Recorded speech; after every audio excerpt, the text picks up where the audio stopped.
This is a screencast about ADDIE Instructional Design Model based on a 6th grade short stories unit taught in a 6th grade gifted support classroom. This unit will take place over 12 meeting times at 2 hours per each meeting time. I would just like to highlight several sections of the analysis phase. I did want to refer everyone back to the original instructional goals of this unit. Students will be able to identify short story elements and apply those elements in the writing of their own short stories using various types of digital media to share. Part of that analysis phase included the instructional analysis. Here is the Poplet I created highlighting different parts of the unit. I am actually going to share with you some of the different assignments that would show you how we actually accomplish these goals. I thought it might be helpful if I spend a little bit of time describing my learner analysis section. All 6th grade students for the entire district who are identified as gifted come to my classroom once every 6 days for 5 hours. We are also a very large school district. We cover 150 square miles. Now I'd like to move into the design phase of ADDIE. In this section, I'm going to talk about the assessments. How will the learners be evaluated? The format, how will the content be delivered, and instructional strategy. What will be included in the collection of activities in this unit?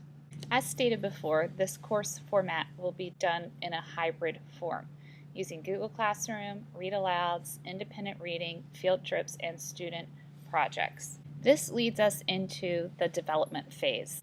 So as I shared this before, you can see what a sample day would look like in our 6th grade classroom. We're using Google Classroom, we're using read alouds, field trips, anything to get these kids excited about short stories. Some of the materials that would be needed are listed here, and momentarily I'll take you into Google Classroom to show you where you can find most of these. The lesson flow. First day, that Get Excited lesson about the Raven, talking about Edgar Allan Poe and all the symbolism and connecting it to his life. And then formative assessments, what they look like, which we'll spend more time on when we get to the evaluation phase. And here's how Google Classroom will be used, and I would like to show you that right now. I have used Google Classroom as a tool this semester. So you can see here, the first thing that was actually posted was I chose to do it as an announcement rather than an assignment. It was a quick activity. They could choose a video to watch. They had to then tell us something they found interesting, something that surprised them, and something they learned about that author. And here's a response right here about Mark Twain by one of our students. Before students could continue any further, they needed to complete elements of short stories that they could find right within Google Classroom. You can see that they actually had to watch a Prezi and then figure out what the actual elements of a short story were. This was some work that needed to be done before they could start their short story choice activities, which all referred back to elements of a short story. One of the assignments they have to complete in this unit is really exploring those different elements of short stories. So for example, a choice they could choose would be to create a scrapbook as a character from a short story that they have read. And this is really exploring the short story element of character and characterization, and what is direct characterization versus indirect characterization.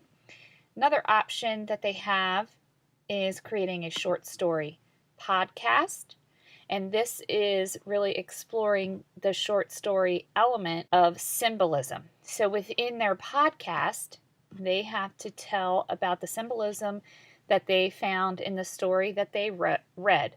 And again, it's up to them which story they choose. And now it's on to the implementation phase. So in this section, I would like to point your attention to how I prepared the learners and arranged the learning space. As you can see right here, these students have quite a bit of familiarity using technology because they've been in this classroom for several years. Also, students are going to have lots of choices of how to complete the given task. You can see from these pictures that our classroom is very user-friendly. The technology is always in working order because it's being used on a daily basis. This brings us to the last section of ADDIE, the evaluation phase. How clear was the message?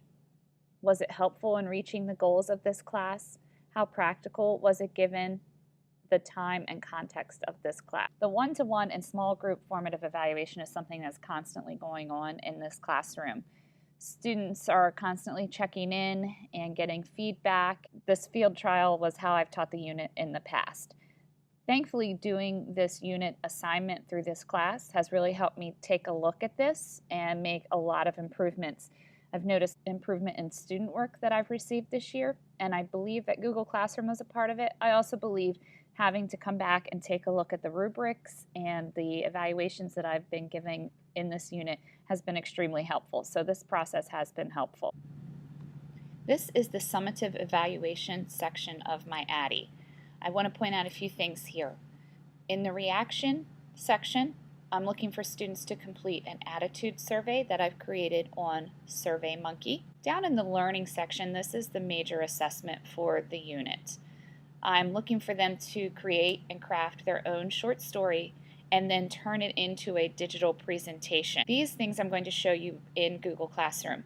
Right down here you can see I've also created a Socrative quiz, like an exit quiz, that I want them to be able to complete to show that they have actually understood those short story elements. And it's just a short 9-question quiz that they would do on their computer. This is a PDF version of it. Some are multiple choice questions, and then some are short answer. Just again, checking for that understanding. Back on this mind map, you can see though that there's 2 other sections. That's the behavior section. So throughout the rest of the school year with these students, I'll be looking to see that they have mastered these writing techniques that we have used in this unit and transferred them to other units of study. I restate that down here in this results section. I'm also going to do some exit interviews with students to rate their overall enjoyment of the unit, and again looking for that transfer of skills. Students will receive their short story assignment through Google Classroom. You can see in here it's write a short story, things that they have to include, the requirements.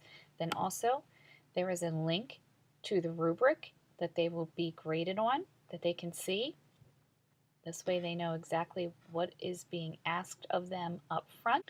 Within this assignment is also a link to a tutorial about all the choices they have for their digital presentation. We'll just watch a short piece of it.